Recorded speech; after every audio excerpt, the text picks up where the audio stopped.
Shalom, and welcome to this edition of Revealing the Truth, where we cover the headlines, the heart lines, and biblical truth. I'm your host, the Reverend Rabbi Eric Walker. Revealing the Truth is broadcast live via the internet every Monday through Friday from 9 a.m. to 1 o'clock p.m. Central Standard Time from our own television studios here in Birmingham, Alabama. Our program is the media branch of Igniting a Nation Incorporated, a 501c3 ministry devoted to reaching the church with the truth of the Bible from a Jewish believer's perspective. We are a commercial-free network supported 100% by your contributions. We are committed to bringing a bold voice to a wide variety of topics presented from a biblical worldview. The live broadcast will be televised via our website at ianbn.com and archived on our YouTube channel. You can follow us at Igniting a Nation on Facebook and Twitter for the latest show updates and daily guests. Send us your comments at info@ignitinganation.com. And now for today's rant. Shalom. This morning I want to talk to you about a Hebrew concept. In the English it's called be strong, but in the Hebrew I'll teach you an expression. Hazak, hazak, v'nit, hazek. Be strong, be strong, be strengthened. Lately, I've been pondering what it means to be strong. The Hebrew is hazak. As we have previously discussed heroes of the Bible, we discovered that it was in their willingness to be set apart that God used them to be a part of His story. Were they actually hazakim, strong ones? What does that mean? The journey out of Egypt and Pharaoh's bondage holds many keys to understanding God's plan for us and the path of victory we walk along. As I look back on the road they traveled and the path of their deliverance, I see a picture that looks just like life. In Exodus 13:17 through 14:31, when Pharaoh let the people go, God did not lead them on the road through the Philistine country, though that was shorter. For God said if they faced war, they might change their minds and return to Egypt. So God led the people around by the desert road toward the Red Sea. The Israelites went up out of Egypt armed for battle. And in verse 21, by day the Lord went ahead of them in a pillar of cloud to guide them on their way, and by night in a pillar of fire to give them light, so that they could travel by day or night.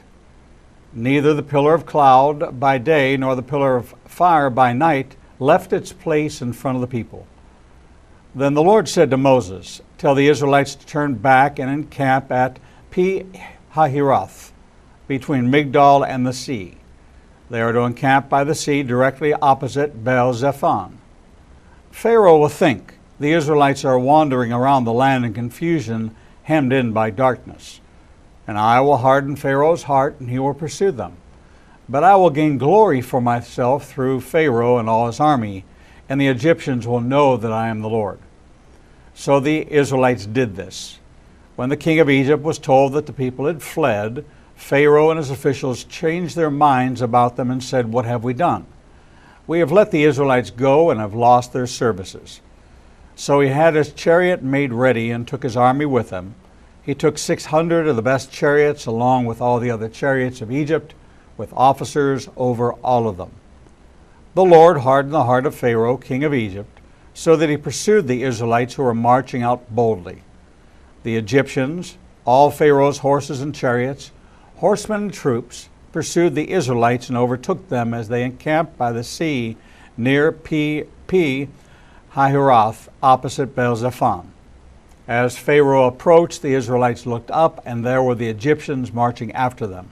They were terrified and cried out to the Lord. They said to Moses, was it because there were no graves in Egypt that you brought us up to the desert to die?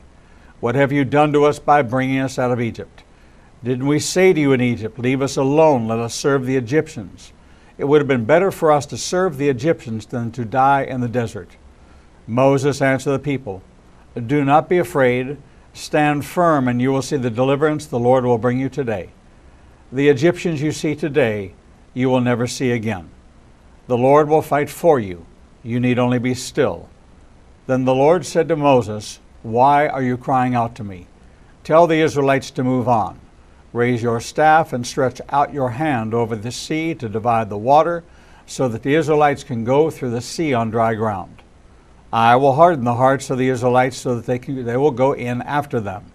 And I will gain glory through Pharaoh and all his army, through his chariots and his horsemen. The Egyptians will know that I am the Lord when I gain glory through Pharaoh, his chariots, and his horsemen." Then the angel of God, who had been traveling in front of Israel's army, withdrew and went behind them. The pillar of cloud also moved from in front and stood behind them, coming between the armies of Egypt and Israel. Throughout the night, the cloud brought darkness to the one side and light to the other side, so neither went near the other all night long. Then Moses stretched out his hand over the sea, and all that night the Lord drove the sea back with a strong east wind and turned it into dry ground. The waters were divided, and the Israelites went through the sea on dry ground, with a wall of water on their right and on their left. The Egyptians pursued them, and all Pharaoh's horses and chariots and horsemen followed them into the sea. During the last watch of the night, the Lord looked down from the pillar of fire and cloud at the Egyptian army and threw it into confusion. He made the wheels of their chariots come off so that they had difficulty driving. And the Egyptians said, "Let's get away from the Israelites. The Lord is fighting for them against Egypt." Then the Lord said to Moses, "Stretch out your hand over the sea, so that the waters may flow back over the Egyptians and their chariots and horsemen." Moses stretched out his hand over the sea, and at daybreak the sea went back to its place. The Egyptians were fleeing toward it, and the Lord swept them into the sea. The water flowed back and covered the chariots and horsemen, the entire army of Pharaoh that had followed the Israelites into the sea. Not one of them survived. But the Israelites went through the sea on dry ground, with a wall of water on their right and on their left. That day the Lord saved Israel from the hands of the Egyptians, and Israel saw the Egyptians lying dead on the shore. In Deuteronomy 31:2 we read, "I am now 120 years old, and I am no longer able to lead you. The Lord has said to me, you shall not cross the Jordan. The Lord your God himself will cross over ahead of you. He will destroy these nations before you, and you will take possession of their land. Joshua will also cross over ahead of you, as the Lord said. And the Lord will do to them what he did to Sihon and Og, the kings of the Amorites, when he destroyed along with their land. The Lord will deliver them to you, and you must do to them all that I have commanded you. Be strong, hazak, and courageous. Do not be afraid or terrified because of them, for the Lord your God goes with you. He will never leave you nor forsake you." Then Moses summoned Joshua and said to him in the presence of all Israel, "Be strong, hazak, and courageous, for you must go with this people into the land that the Lord swore to their forefathers to give them. And you must divide it among them as their inheritance. The Lord himself goes before you and will be with you. He will never leave you nor forsake you. Do not be afraid. Do not be discouraged." And in Joshua 1:1 through 9, after the death of Moses, the servant of the Lord said to Joshua, son of Nun, Moses' aide, "Moses, my servant, is dead. Now then, you and all these people get ready to cross the Jordan River into the land I'm about to give to them, to the Israelites. I will give you every place where you set your foot, as I promised Moses. Your territory will extend from the desert to Lebanon, and from the great river, the Euphrates, all the Hittite country, to the great sea on the west. No one will be able to stand up against you all the days of your life. As I was with Moses, so I will be with you. I will never leave you nor forsake you. Be strong, hazak, and courageous, because you will lead these people to inherit the land I swore to their forefathers to give them. Be strong, hazak, and very courageous. Be careful to obey all the law my servant Moses gave you. Do not turn from it to the right or to the left, that you may be successful wherever you go. Do not let this book of the law depart from your mouth. Meditate on it day and night, so that you may be careful to do everything written in it. Then you will be prosperous and successful. Have I not commanded you? Be strong, hazak, and courageous. Do not be terrified. Do not be discouraged, for the Lord your God will be with you wherever you go. And Paul writes in Philippians 3:13-21, but one thing I do, forgetting what is behind and straining toward what is ahead, I press on toward the goal to win the prize for which God has called me heavenward in Messiah Yeshua. All of us who are mature should take such a view of things, and if on some point you think differently, that too God will make clear to you. Only let us live up to what we have already attained. Join with others in following my example, brothers, and take note of those who live according to the pattern we gave you. For as I have often told you before, and now say again even with tears, many live as enemies of the cross of Messiah. Their destiny is destruction, their God is their stomach, and their glory is in their shame. Their mind is on earthly things. But our citizenship is in heaven, and we eagerly await a Savior from there, Messiah Yeshua, who by the power that enables him to bring everything under his control, will transform our lowly bodies so that they will be like his glorious body. It is the Japanese who have created the best swords in the world.